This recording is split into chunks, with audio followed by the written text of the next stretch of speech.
déjà d'où vous parlez, de quel point de vue vous parlez l'un et l'autre. Merci Fabienne.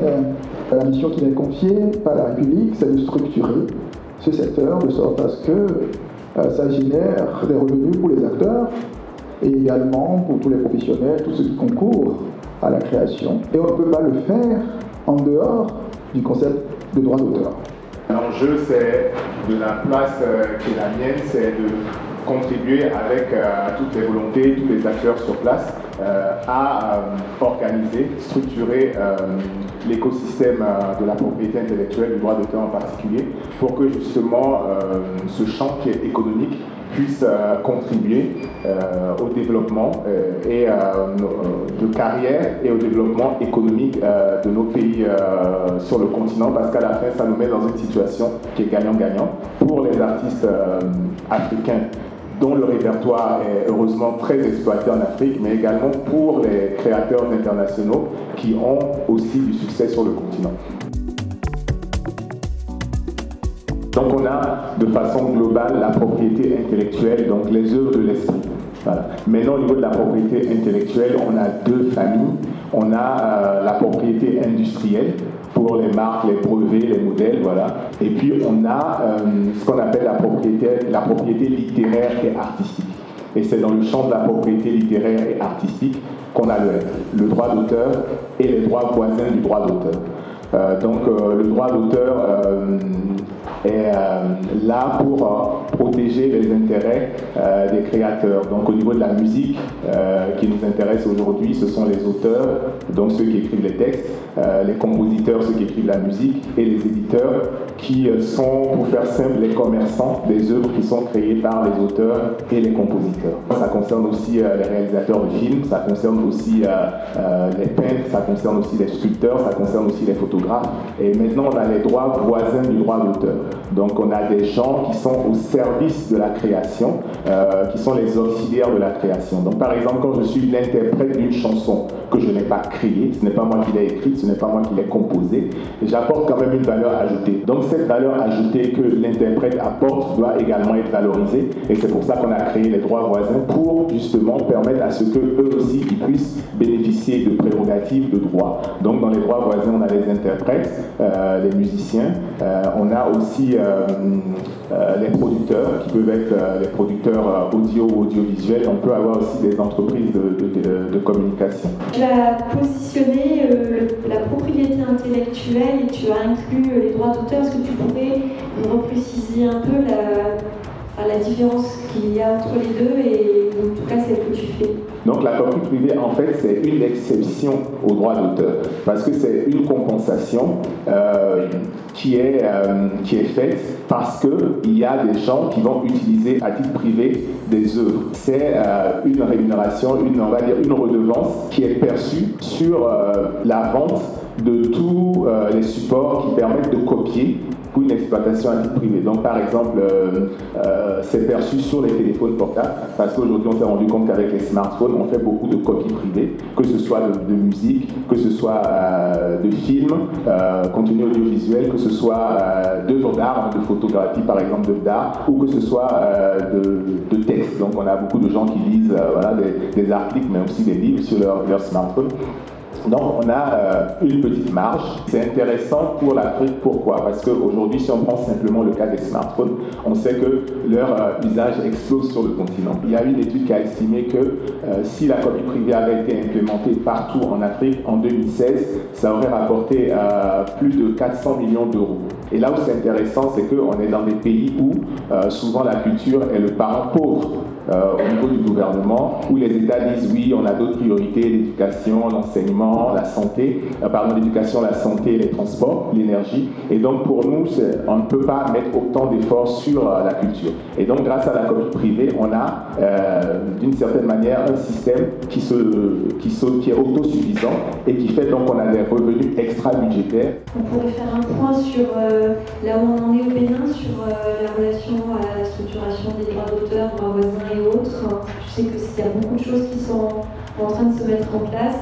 Le droit d'auteur, c'est un concept qui est créé pour permettre de rémunérer l'effort de création qui est fourni par les auteurs, les artistes. Des gens créent et cela génère un effet, je vais dire, bénéfique pour l'ensemble de la société et on n'arrive pas à les prendre en charge, je vais dire, de manière économique, leur travail n'arrive pas à vivre de leur travail. Donc le concept de propriété intellectuelle a été créé justement pour remédier à cette situation, pour permettre à ce que ceux qui créent puissent jouir du fruit de leur création, pour protéger ces droits.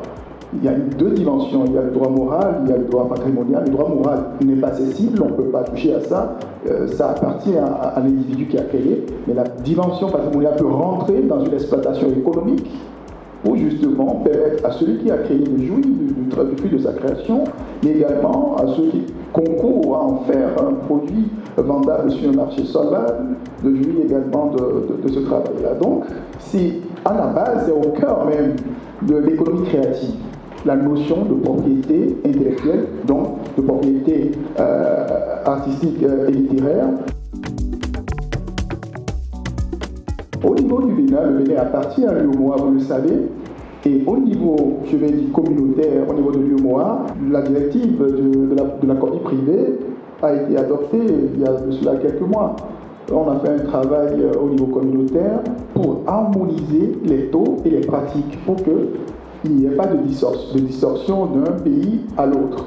Donc ce document maintenant est reversé au gouvernement et les gouvernements sont chargés maintenant de mettre en œuvre cette directive de l'UEMOA et l'harmonisation du taux va être une réalité au niveau de tous les pays de l'UEMOA et la copie privée qui est déjà, Chahil a dit, qui est déjà appliquée dans un certain nombre de pays de la sous-région.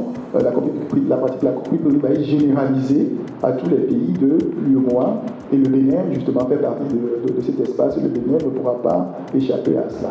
Il y a beaucoup de travail à faire parce qu'une fois que le droit est reconnu, il faut veiller à l'effectivité de son application. Et c'est là où parfois le bas blesse. Parce que la plupart de nos pays sont dotés de règles applicables en matière de propriété intellectuelle, applicables en matière de droit d'auteur et de droit voisin.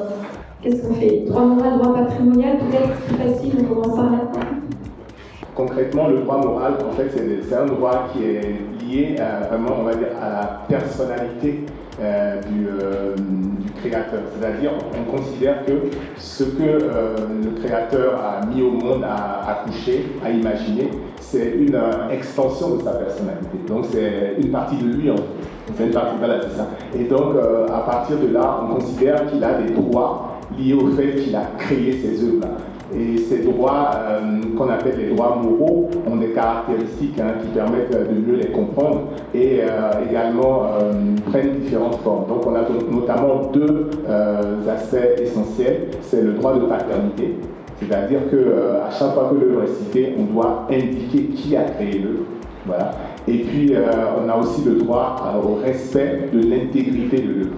On a une expression dans le rap, on dit il faut clairer les samples. C'est-à-dire qu'en fait, il faut récupérer les autorisations de ceux qui ont créé ces samples-là. Et donc, ça, c'est vraiment lié à la question du respect de l'intégrité de l'œuvre. Parce que moi, en tant que créateur de l'œuvre initiale que vous voulez sampler, échantillonner, j'ai le droit, au titre de mon droit moral, de dire non, je ne veux pas. Le droit moral a aussi des caractéristiques, il est éternel, donc il se transmet. Si je meurs, demain le droit moral ira à mes enfants. Il est également inaliénable, c'est un deuxième savoir, je ne peux pas le céder, je ne peux pas le vendre, je ne peux pas y renoncer. Et le droit moral est très fort dans le système qu'on appelle le droit latin.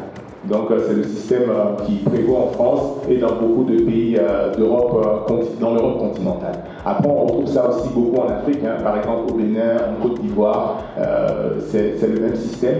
Et si on prend le cas du Nigeria ou de l'Afrique du Sud, on est dans des dispositifs qui sont un peu hybrides, donc qui empruntent à la fois au droit latin, mais également parce qu'ils ont été colonisés par les anglo-saxons, au droit anglo-saxon. Et c'est vrai que dans le droit anglo-saxon, on parle pas de droit d'auteur, on parle de copyright. Et donc il y a vraiment quelque chose qu'il faut comprendre. Copyright, c'est le droit de copier.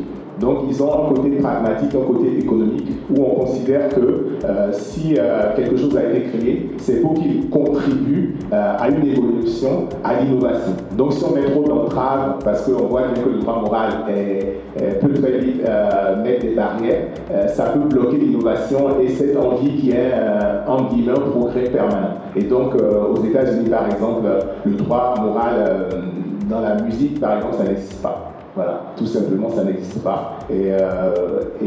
Donc, on est vraiment sur l'aspect économique du business. Et donc, le droit patrimonial, ce sont les droits économiques. C'est-à-dire que, étant donné que c'est moi qui ai créé, c'est moi qui dois autoriser aussi l'exploitation commerciale de mon œuvre. Et donc, je vais donner le go à quelqu'un d'exploiter commercialement mon œuvre moyennant une rémunération. Et donc cette rémunération-là, elle est en général proportionnelle, mais il faut savoir que par exemple, dans le droit anglo-saxon, parce que encore une fois, ils sont dans des considérations très business, encore plus business, il peut y avoir une rémunération forfaitaire. Et la rémunération forfaitaire, en vrai, c'est un piège. Imaginez que celui qui a composé la musique de cette chanson ait été payé via un forfait. On lui a donné $500 000. Mais la chanson est devenue tellement énorme que s'il touchait une rémunération proportionnée, donc sur le bulletin de déclaration, il est dit que c'est telle personne qui a fait le titre et que donc cette personne, par rapport au droit d'auteur, doit récupérer 10%, ça veut dire qu'il va bénéficier vraiment du succès sur la durée de cette chanson-là. Et donc on voit bien qu'il n'y a pas match entre une rémunération proportionnelle et une rémunération forfaitaire. Au niveau du BZRA, il y a tout un travail qui se fait depuis l'année dernière, justement pour digitaliser également tout le processus, que ce soit au niveau de la collecte des droits et également au niveau, je vais dire, du processus même d'investissement des œuvres. Au niveau de la DAC, nous travaillons également pour renforcer chaque maillon de la chaîne. Et ça passe également par la digitalisation du processus. À ce niveau-là, on est en train de mettre en place tout un dispositif déjà pour essayer d'identifier tous les métiers qui concourent à la production, de mettre des ressources et de l'expertise à disposition pour pouvoir leur permettre de faire le travail de manière efficace, puisqu'on nous demande de nous concentrer sur les artistes, sur les créateurs.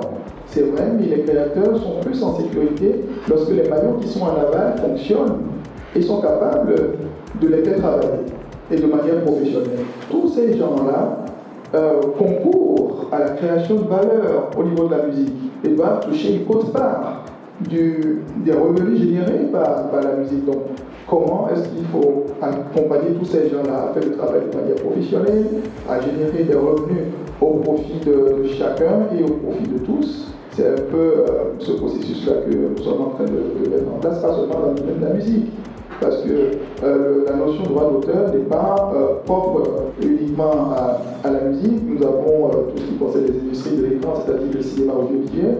Nous avons également la chaîne du livre, depuis les auteurs jusqu'aux libraires. Et c'est pareil également pour les arts vivants, que ce soit le théâtre, la danse, toutes ces disciplines d'expression artistique. Aujourd'hui, on a la chance d'avoir des gros hits en Afrique. Si des créateurs, des artistes africains aujourd'hui ont tant de visibilité, c'est grâce au digital. Aujourd'hui, un jeune de Lagos peut impacter un public en Australie depuis sa chambre en ayant une bonne stratégie digitale. Tout le monde le sait, aujourd'hui, l'industrie musicale s'est déplacée dans le digital. Et si l'industrie musicale est à nouveau florissante, c'est grâce au streaming. C'est le digital qui représente l'essentiel du business. Et ça se ressent aussi au niveau du droit d'auteur, que le droit d'auteur pèse un peu plus de 12 milliards d'euros et le digital représente un peu plus de 4 milliards d'euros. C'est devenu la première source de collecte de droits d'auteur dans le monde. La SACEM, on le ressent aussi. La SACEM, aujourd'hui, c'est la première société de droits d'auteur au monde dans la musique. C'est vrai qu'elle est très ancienne, depuis 1851. Et on collecte autour de 500 millions d'euros rien que dans le digital. Est-ce qu'on s'organise en tant qu'artiste pour s'asseoir, se regrouper et parler du BZRA ou pour faire des propositions au BZRA, mettre en place quelque chose 200 ans. On peut en tout cas, dans, je ne sais pas dans combien de temps, se donner rendez-vous dans 12 mois, dans 16 mois ou dans, je ne sais pas, dans 2 ans. On dit bon voilà, on va se voir dans 2 ans, allons faire des recherches, on va s'asseoir quelque part et entre nous, on va discuter pour mettre en place quelque chose. Quand est-ce que cela peut se faire? Monsieur Okio est à la SACEM, on peut le saisir, il vient et ensemble on s'installe et puis on travaille. Quand? Ma question c'est comment et quand est-ce qu'on peut faire cela, s'il vous plaît?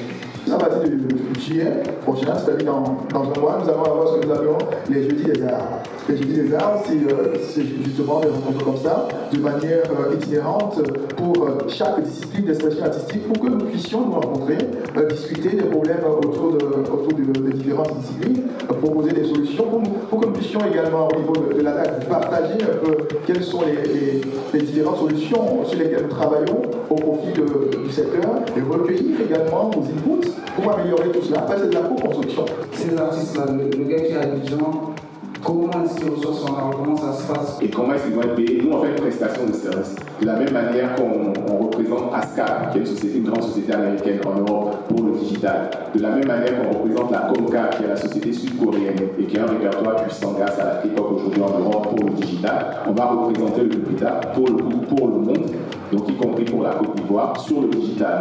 Et donc, ça veut dire que cette prestation de service qu'on fait pour le compte du Burida. Donc, nous, on va récupérer l'argent, on va envoyer au Burida, et le Burida va payer ses membres. C'est vraiment de la prestation de service. Merci encore à vous deux pour la mobilisation et la disponibilité. Et je vous invite donc tous sous la période. Je compte vraiment sur vous pour soutenir ce nouveau collectif de rappeuses. Merci.